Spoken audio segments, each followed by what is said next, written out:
So good afternoon, and once again, my name is Stephanie Gadbois. I'm the Vice President of the Economic Club of Canada, and it is my pleasure to welcome you to our luncheon today. Before we begin our program, it's important that we take a moment to acknowledge that we are gathered on the traditional territory and home of Indigenous people, the Wendat, the Anishinaabe, the Haudenosaunee, the Chippewas, and the Mississaugas of the Credit First Nation. Land steeped in a very rich history dating back many generations. The purpose of our acknowledgement today is to show our gratitude and our respect for their contributions and to recognize the role of treaty making in what is now Toronto. For those of you who aren't familiar with the Economic Club, we stand as Canada's national podium of record. We're the only nonpartisan national public policy platform that unites leaders, innovators, from across all sectors to discuss and address key issues shaping our country. Our foundation is firmly Canadian, yet our influence extends far beyond our borders. Through meaningful dialogue, collaboration, and a commitment for informed debate, the Economic Club continues to foster understanding and inspire action on the most pressing issues of our time. We are absolutely thrilled to welcome the Honourable Pierre Poilievre, Leader of the Opposition, to our podium today. But before we hear from the leader, I would like to introduce Dan Daviau, Chairman and CEO of Canaccord Genuity. Dan is going to deliver a few opening remarks. Let's give him a warm round of applause.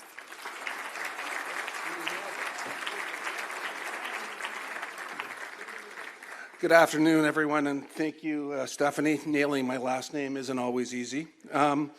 It's a pleasure here to be at the Economic Club of Canada and an honor to introduce my friend and today's speaker, the Honourable Pierre Poilievre, Leader of the Conservative Party of Canada. Pierre has been a consistent advocate for free enterprise and a competitive economy, principles that resonate deeply with all of us who want the best interest of Canada and who believe in creating opportunity through innovation and hard work. I see a lot of familiar faces, and I've seen a lot of familiar faces here today. But for those of you I haven't met, I've spent my career supporting entrepreneurs and the innovators that invest in them. First as an investment banker for a huge portion of my career, and then for the last decade as the CEO of Canaccord Genuity, Canada's leading wealth management and investment banking organization in this country. Our business is built on helping ambitious founders raise capital and connecting them with financial backers and standing beside them through cycles as they become Canada's greatest companies. If we want Canadian ideas and jobs and prosperity to flourish, we must champion the visionary entrepreneurs who build them and foster an environment that helps them compete and win here at home and around the world. Pierre has consistently championed policies that support investment in Canada and business growth because he truly understands that a vibrant economy depends on ensuring that Canada is a great place to compete and thrive. He's also advocated for the importance of fiscal discipline and affordability, themes that matter to business owners, households, and investors alike. I always look forward to hearing what Pierre says, and I've listened to him many times, but today's commentary is particularly timely, following this week's federal budget and the news that our country is facing the largest deficit in its history outside of COVID.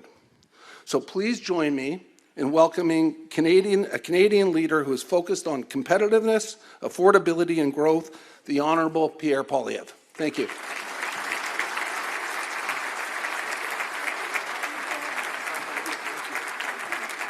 Good to see you. Good to see you.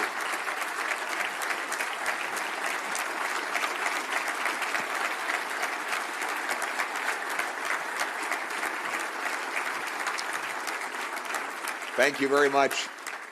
Thank you, Stephanie and Dan. Dan, you all know as an incredible entrepreneur who founded a great business, merged it with another one, leads 3,000 incredible employees, but of course, his biggest achievement is as a father, 6 kids. He took go forth and multiply literally. And recently he had a little one, baby Sadie, him and Morgan. And there was a tense moment after baby Sadie was born. She came out and the dreadful silence. No cry, no murmur, no nothing. And Morgan and Dan didn't know what was happening. The doctor said, "Don't worry, I know exactly what to do." He picked up baby Sadie and whispered something in her ear, and out came a roar, as if from a lioness. And the baby went on to cry for hours and hours without stopping. Later that day, Dan went to the doctor and said, "What did you tell my poor little girl that made her cry so much?" And he said, "I just told her that her share of the national debt is $32,000. So, but in all truth, the story of Genuity and ultimately Canaccord is the story of great Canadian enterprise. Not just Canadian business, but enterprise of all kinds. It's the story of someone who has an idea, takes a risk, mortgages his house, works all day and all night, wonders how he's going to meet the payroll, only to build something successful so that he can pay lots of tax to the silent partner, which is the government. But more than that, to create more competition and vibrance, to serve more customers, to finance more deals, to make it possible for factories, mines, pipelines, high-tech enterprises to get the upfront money that is needed to start. And that story bleeds over to the story of the worker who struggles through poverty to get a trade and get a job, maybe join the United Association of Pipe Fitters, who are represented here by Nathan Bergstand, and work hard building the country. We've all been blessed, those of us in this room, to grow up in the best country on earth, a country that we were raised to believe was filled with limitless possibility, that if we worked hard, we could have a great life, we could start at the bottom and climb to the top, that in this country, anything was possible, and that it didn't matter where you started, it mattered where you were going, it didn't matter who you knew, it mattered what you can do. And this country can be that again. In fact, my firm belief is with the resources we have beneath our feet, the land we have across our country, and the people who populate that majestic land, we should be the richest country on planet Earth, and that should be our goal. Think about it. We got the third biggest supply of oil. We're the fifth in natural gas. Number one in uranium and potash. We have the longest oceanic coastline, the most fresh water anywhere on Earth. We have by far the shortest shipping distance from the Americas to both Europe and Asia. We have the cold weather to reduce the cost of these massive data centers. We have the energy to power those centers. We have literally everything it takes to have the highest quality of living. And those kinds of resources and the economic data that flows from it means real things to real people. In such an economy, it would be easy for young people to afford homes. Single mothers would walk down grocery aisles and fill their cart with the things they want their children to eat, not the things that they can afford and don't have to turn back when they get to the checkout because the prices are too high. A country like the one I've described would mean that everybody would own a home with a yard, and every single night there'd be meat and potatoes on the dinner table. Those are the practical benefits that come from having a strong economy that produces low-cost but high-quality goods. That was the promise of Canada. But that promise is now broken. Look around you. Housing costs have more than doubled in the last 10 years, rising faster than in any other G7 country. In fact, housing prices have increased about 30% faster than incomes, the biggest gap of any OECD nation.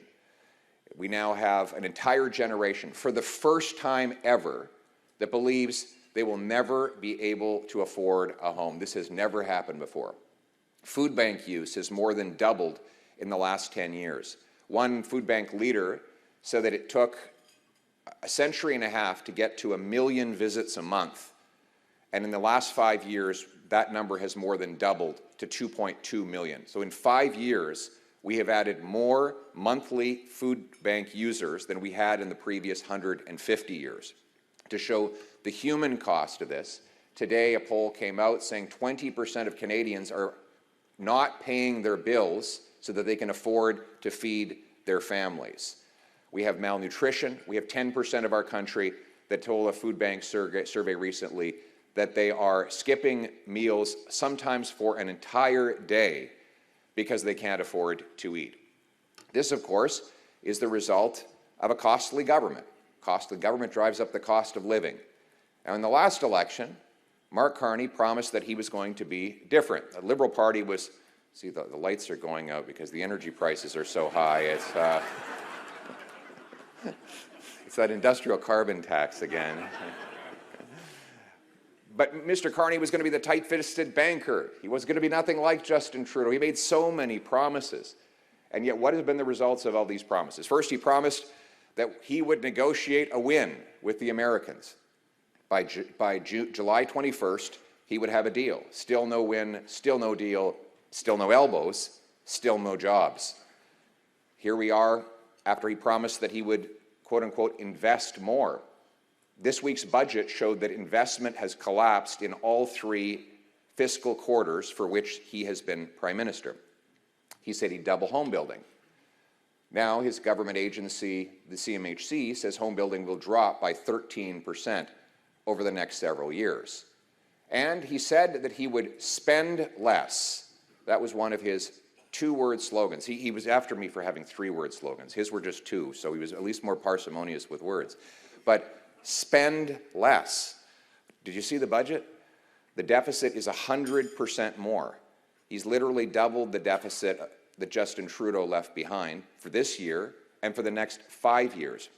The deficit, as Dan pointed out, this year will be $78 billion, twice the $41 billion that Trudeau had projected, $16 billion higher than Carney promised during the election campaign. And over the next 5 years, the government expects, and this is without any new spending in any of those 4 future budgets, they expect to add $1/3 of $1 trillion of additional debt. This will be the most costly 5 years, if it is allowed to happen, in any of Canada's history. And make no mistake, this is not due to the falling revenue from the trade war. It is due to increased government spending.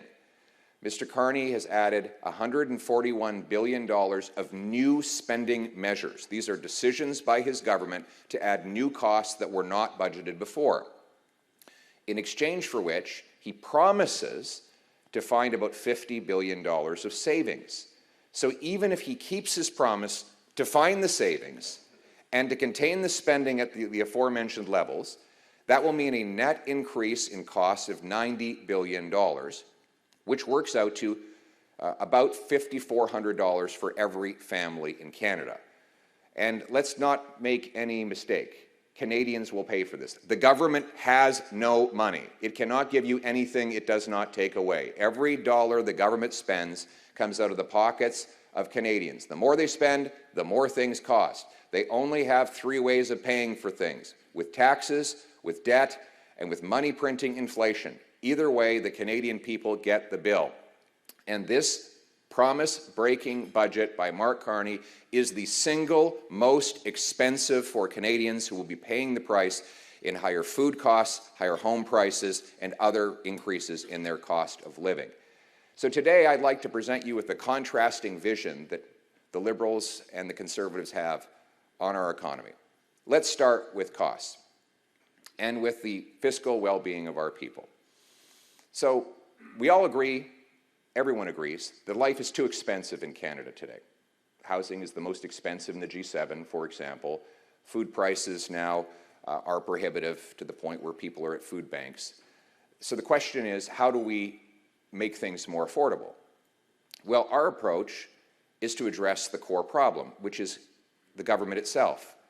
When government runs massive deficits and prints money to pay for it, the resulting increase in the monetary mass bids up the cost of everything you buy. If you have an economy with, say, 10 apples and $10, it's $1 an apple. If you double the dollars to 20, and you still only have 10 apples, you're not twice as rich. It's just that each apple costs twice as much. The money supply has grown from about $1.8 trillion to $2.6 trillion in the last 5 years. That's a 40% increase in the money supply, during which time the economy grew by roughly 4 or 5%. So when you grow the money supply 10 times faster than the stuff that money buys, prices get bid up and everything costs more. Compounding that is the industrial carbon tax, numerous other hidden taxes, high income tax, and the cost of government is driving up the cost of living. Mr. Carney's solution to that problem is to create a whole bunch of new government programs to redistribute back money that he ultimately took away from families. Well, why not just reverse the damage the government did in the first place? Why not bring down the deficit by cutting bureaucracy, consultants, foreign aid, corporate welfare, handouts to fake and fraudulent asylum claimants, and other the money that the $26 billion that we spend on consultants, we could cut that back to the levels that it was at just 10 years ago, bringing down the cost of government. Why not bring in the dollar for dollar law, a very simple rule that you follow in your businesses and that seniors, single moms, and small businesses all follow, which is that every time you bring in a new dollar of spending, the government and its ministers should be obliged by law to find an equal dollar of savings. That would require politicians go into the line items of the departments to dig out the waste, optimize spending, and achieve value for money. By bringing down the deficits, we would no longer have to print the cash, and we could reduce the burden on the Canadian people that inflation has inflicted. That is the approach that we would take. But then there are specific things like food. There are at least 3 hidden food taxes that are already ballooning the cost of living. There's the industrial carbon tax, which applies on the steel and the fertilizer that goes into farm production. Every tractor, every combine, every bin is more expensive because of the industrial carbon tax. All the processing facilities, their conveyor belts go up in price.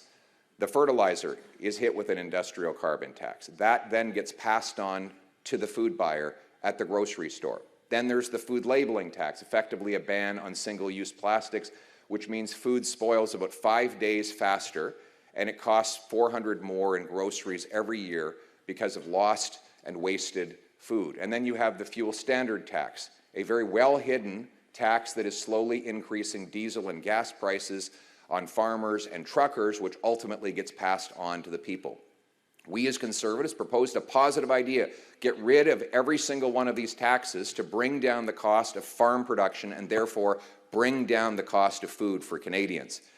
We believe low taxes on food. Food is an essential. It shouldn't be taxed. The production of food from the farm gate to your dinner plate should be tax-free.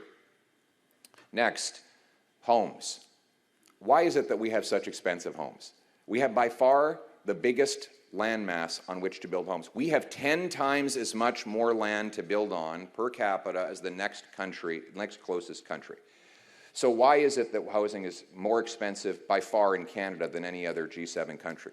Why is it that Toronto and Vancouver are the most expensive markets in North America? We're in the south of the border. They have more income, more people on a smaller landmass. In other words, more demand and less landmassed supply, and they pay 25 to 35% less for a home. The answer is we can't get housing built in Canada. Government blocks home building and then subsidizes home building. This recent budget, let me just read directly from Build, the Build budget commentary. Build is a local association, I think based out of Toronto, that actually builds homes. What was once a promise to deliver 500,000 new homes annually has now become a plan that will cost 100,000 jobs. Canadians are facing the prospect of a worsening crisis that will impact housing supply, employment, economic activity, and ultimately middle-class families. Now, the government in this budget only increased housing costs by keeping in place the hidden taxes that drive up the cost of producing a home, and by offering a tiny and circumscribed rebate that almost no one qualifies for. They say you give you a rebate if you're a first-time buyer on a first-time home.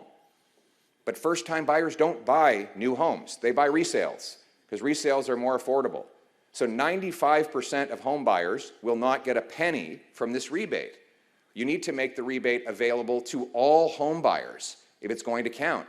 And then we need to team up with the provinces and the municipalities to lower their home building taxes. In Ontario today, a third of the cost of a new home is just taxes. Another 20% is delays, consultants, lawyers, accountants, and others who don't actually swing any hammers or frame any housing. They simply add new administrative costs. More money from a new home today goes to bureaucrats in offices rather than to carpenters, electricians, and plumbers who actually build the homes. Mr. Carney's solution to too much bureaucracy blocking home building is to create another bureaucracy, a new government agency in Ottawa that is supposedly going to build homes. Only there will not be a single carpenter or electrician who works in these departments. It will just be more bureaucrats adding new layers of bureaucracy. What we need to do is cut the bureaucracy, eliminate all taxes on home building, and use federal infrastructure funds to incentivize municipalities to cut development charges, wait times, and free up land so that we can build more homes for our kids. Then we go on to the issue of economic sovereignty. We have, of course, as I mentioned, the most resources in the world, but we can't get them to markets. And the biggest market to which we get them has a near monopoly on our most precious and, just in terms of dollar value, our biggest exports, oil and gas. Now, why is it that we don't have pipelines and more LNG plants on our coasts? The answer, again, is government obstacles. Government makes it next to impossible to get anything built. You've got C-69, the No New Pipelines law. It takes 19 years to get a mine approved in Canada. It takes 14 years to approve an LNG plant. We have added one LNG plant in the last decade, while the Americans have added 10, even though the economic case in Canada is much better.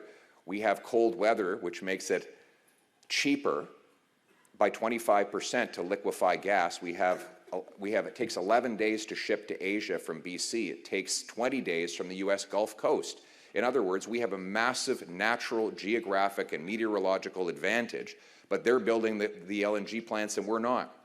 Now, Mr. Carney's solution to too much government blocking our resource projects is to create another government department. So we have too much government blocking. We have a new government department that is supposed to help businesses get over that blockage. My answer would be that the shortest distance between 2 points is a straight line. Get rid of the bureaucracy that's blocking the projects in the first place. Let's repeal 6069.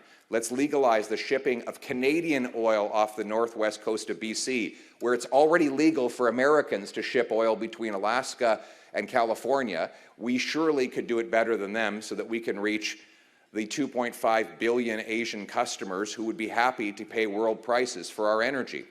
Let's use C5, yes, a bill passed by the Liberals, to designate shovel-ready zones, pre-permitting to build LNG plants. We should aim to build 15 or 16 massive $40 billion LNG plants so that we can ship clean Canadian liquefied natural gas to shut down dirty coal-fired plants in Asia and ship it off to Europe to turn so that Europeans don't have to buy from Putin anymore. Then we can turn dollars for dictators into paychecks for our people in this country.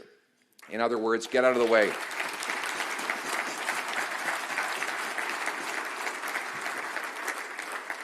And then there's the issue of investment. Obviously, we have, let's just address this issue of investment. Mr. Carney is saying that he needs to borrow money to invest.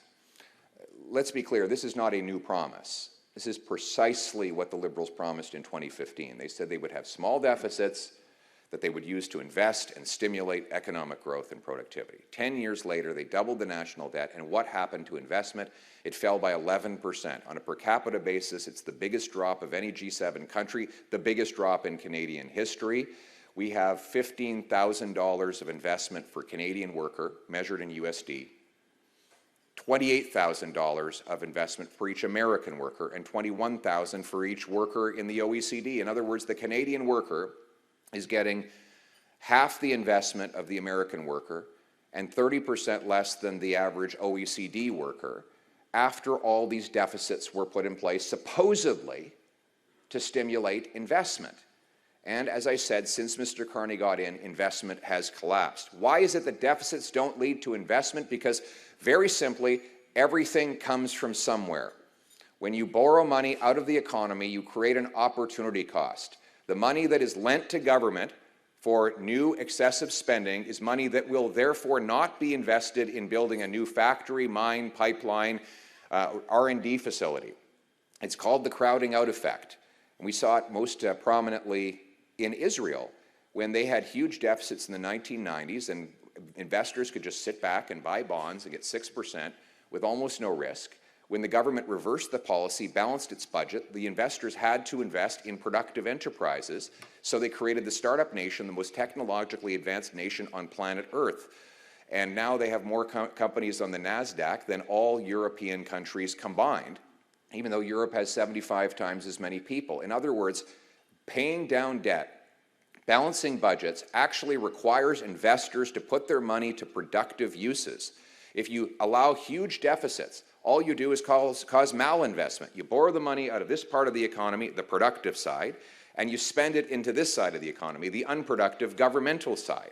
We don't need to redistribute more capital from private sector to government. We already have too much government as it is. We need a bigger, more robust, free enterprise business sector in this country. And that's what a balanced budget allows.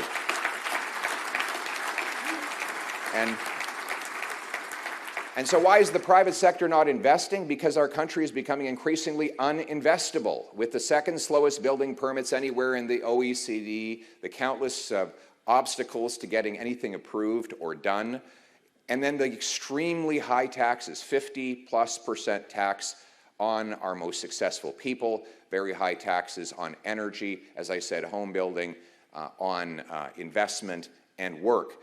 That dissuades investment in our country. So my approach is very different than Mr. Carney's. His view is that we need more corporate welfare programs.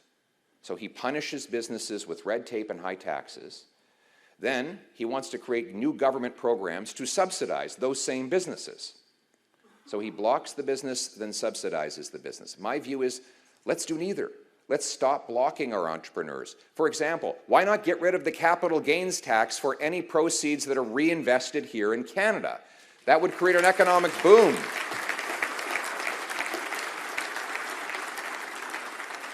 Why not have a big, broad write-off of money, profits that are reinvested in an enterprise in year one, instead of a tiny and carefully circumscribed one that is very hard to access? Why not, instead of giving out all of these new programs, why not use the money to cut taxes for all businesses? That way the politicians do not have to play winner and loser. And this is going to be a very interesting debate on the subject of stablecoins. The government did, to its credit, put a section in its budget book describing a plan in the future to come up with a stablecoin framework. Our view is that this must be a policy that leads to more competition and choice and lower costs for customers and vendors. It should not be used to further concentrate power in our payment systems or to create a central bank digital currency. Our view is that our system of payments is extremely slow. It takes multiple days to clear a transaction, and it costs 2 to 3% for the vendor. It should be a penny in a second to clear a transaction. And we will work with the government or with anybody in Parliament to make sure that the stablecoin framework that they're pushing forward leads to that extra competition and lower costs with a more smooth and competitive financial system. That is our approach on all issues. So what you really have as a difference between us, between the Carney Liberals and the Poilievre Conservatives, is this: they believe in adding new obstacles for all of you, and then asking you to go to them and ask for a handout to help you get over those same obstacles. It's like Ronald Reagan said, if a Liberal sees something that moves, they tax it. If it keeps moving, they regulate it. And when it stops moving, they subsidize it. When in fact we should do none of the above. We should get out of the way and off your back. Get out of the way and let our resource companies dig mines, build pipelines, expand ports, ship goods. Get out of the way and off the backs of our home builders by making home construction tax free and quickly approved. Get out of the way and off the backs of our farmers and food processors to drive more food production. Get out of the way and off the backs of our entrepreneurs so that they can invent more, create more, and achieve more. We should be a country that honors and liberates the energies of all of our workers to produce affordable goods. Because the single most important thing right now for our country is to make life affordable for our people. And the only way to do that is to stop creating cash and start creating more of the things that cash buys. With a big, open, free enterprise economy that rewards hard work, honors achievement, celebrates entrepreneurs and success. Because this should be a nation where anybody who works hard can achieve their dreams, where we are sovereign and strong and that we can stare down tariffs from any nation because of our economic strength here at home. A nation not of gatekeepers and grandees, of rulers and rule makers, of tax collectors and toll masters, but instead a nation of entrepreneurs and explorers, artists and adventurers, pioneers and patriots, workers and warriors, all united for the promise of this country that anybody who works hard gets a beautiful, affordable house with meat and potatoes on the dinner table every night, on a safe street, under our proud flag, united for our home and native land. Thank you very much. God bless Canada. Thank you.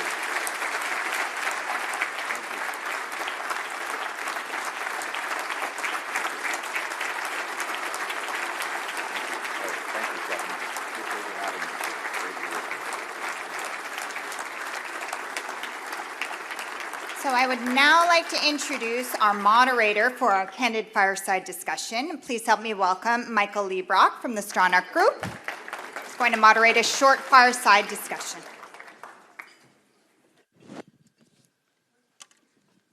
Well, thank you, Pierre.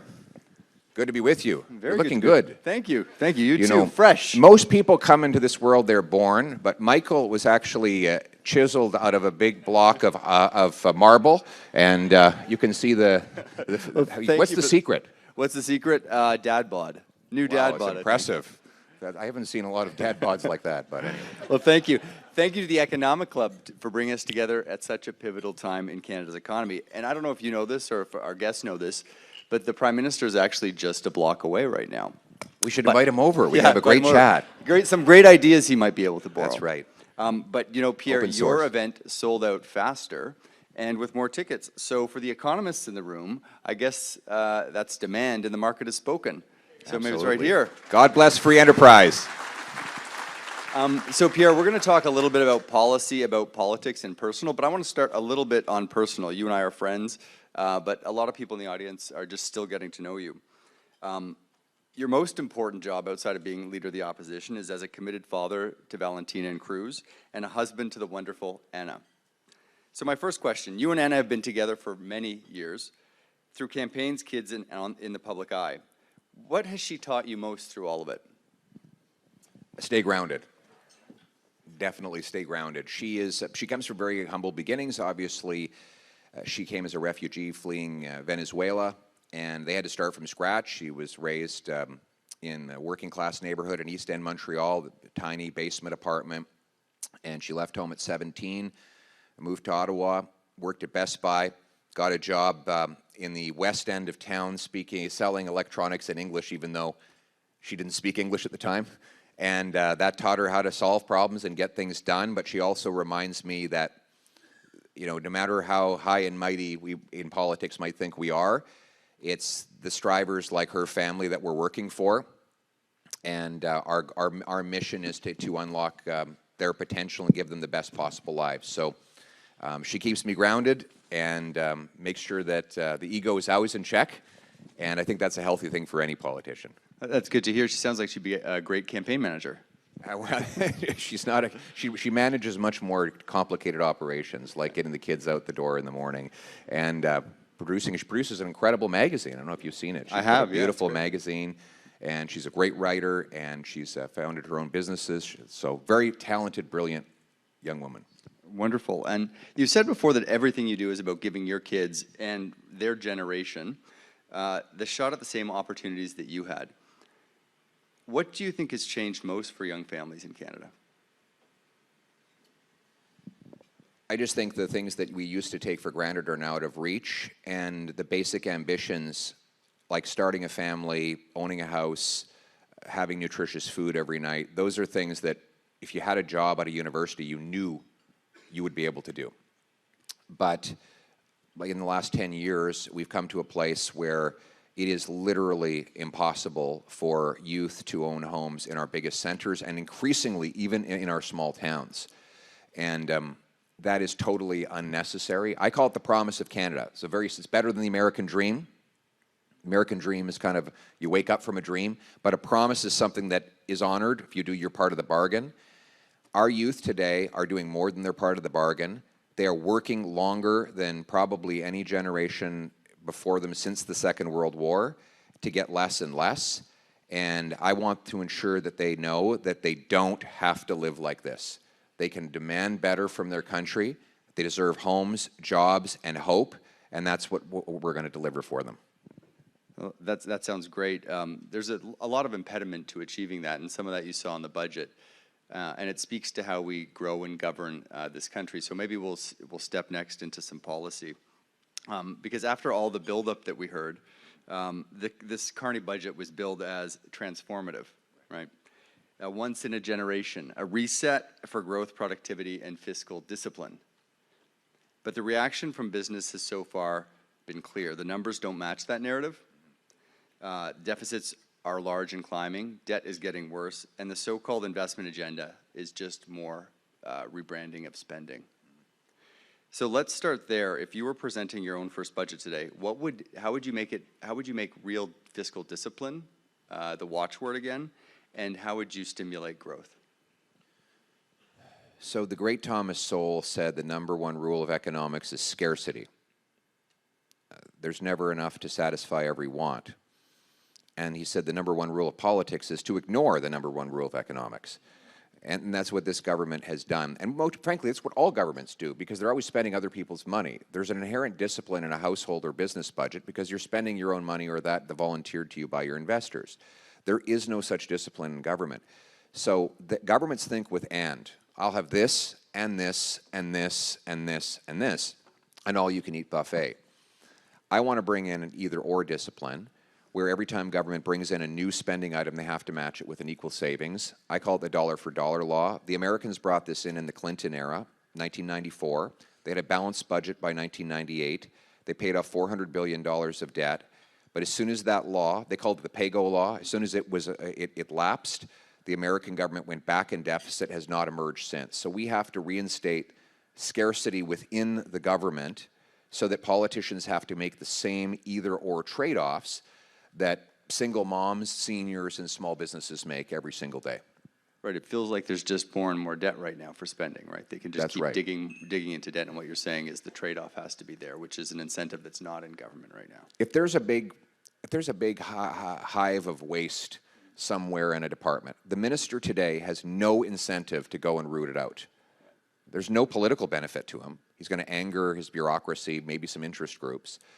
But if you said to that same minister, you cannot bring a memorandum to cabinet seeking more spending unless you show up with an equal amount of savings, well, then he'd have to go into his department and find the waste. So let's impose the same scarcity on politicians that is naturally imposed on every other creature in the universe. Right, and it's the same incentives that exist in the private sector. It's just putting some incentives around constraint and scarcity. You've talked a lot about unleashing investment and productivity. The areas of this budget that have largely been sidestepped, beyond cutting spending, what's the single most powerful lever you'd pull to get people actually investing in Canada again? Is it regulation? Is it taxation? What are the big things you can move here?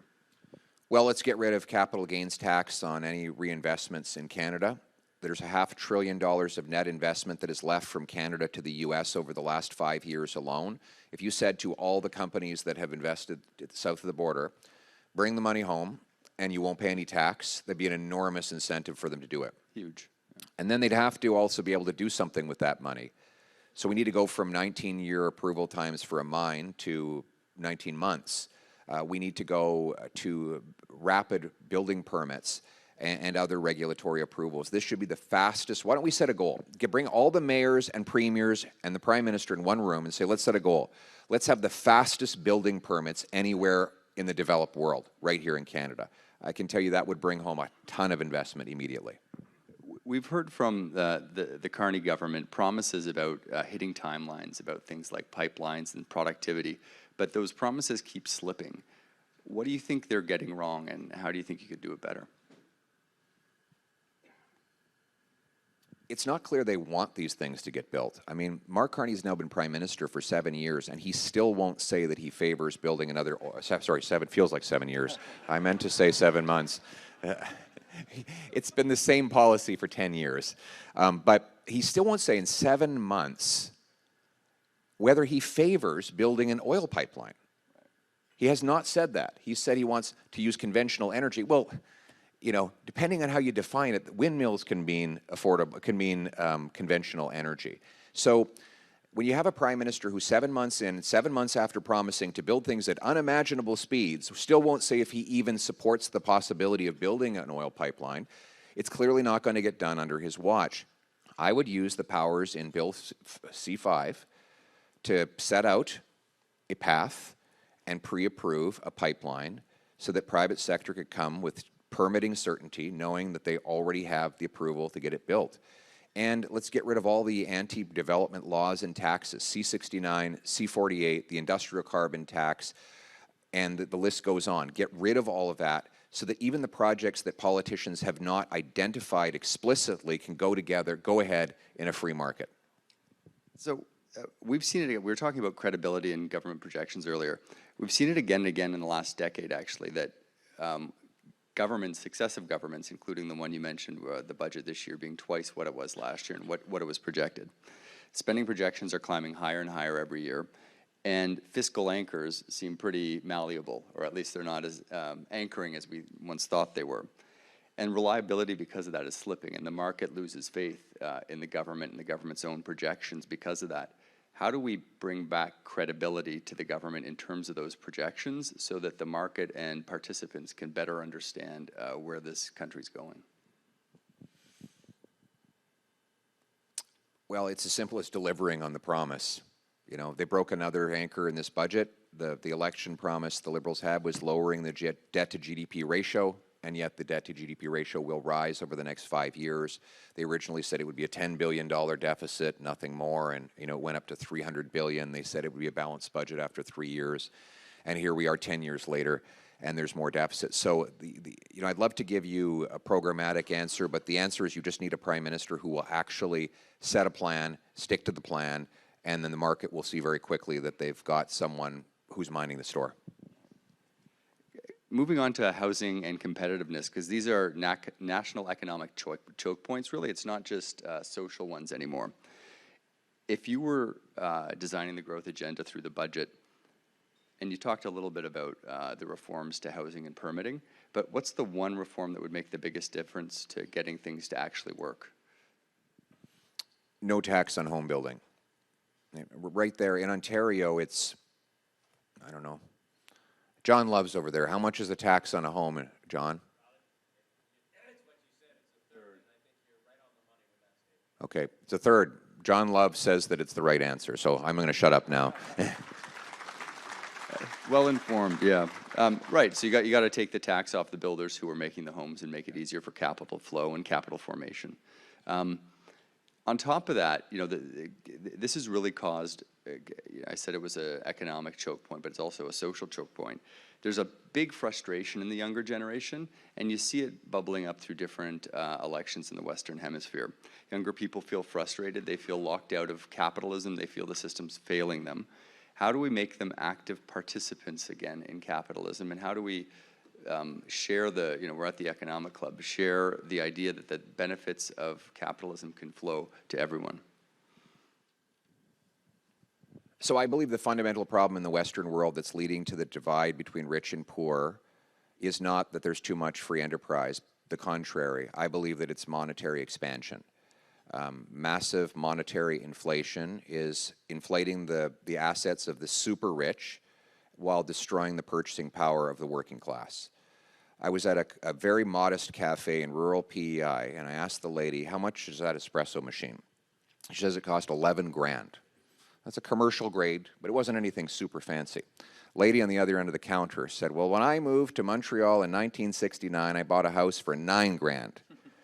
So she bought her house for fewer dollars nominally than the coffee machine cost today. And I said to this lady, how much did you and your husband make that year? She said, oh, we made about 18 grand. So it was about 6 months' earnings equivalent to buy a house in Montreal in 69, 70. Well, 1971 hits, and all monetary discipline was thrown out the window, or when Nixon closed the gold window, and governments have been printing money rampantly and increasing the money supply 3-4 times the rate of the supply of the goods and services money buys. This balloons government, balloons asset prices, but most importantly, it destroys the purchasing power of working people, and especially young people who don't have inflation-proof assets to protect them. And that is the fundamental reason why I think there's so much frustration in this generation. We've got to fix our money so our youth can have a fair shot.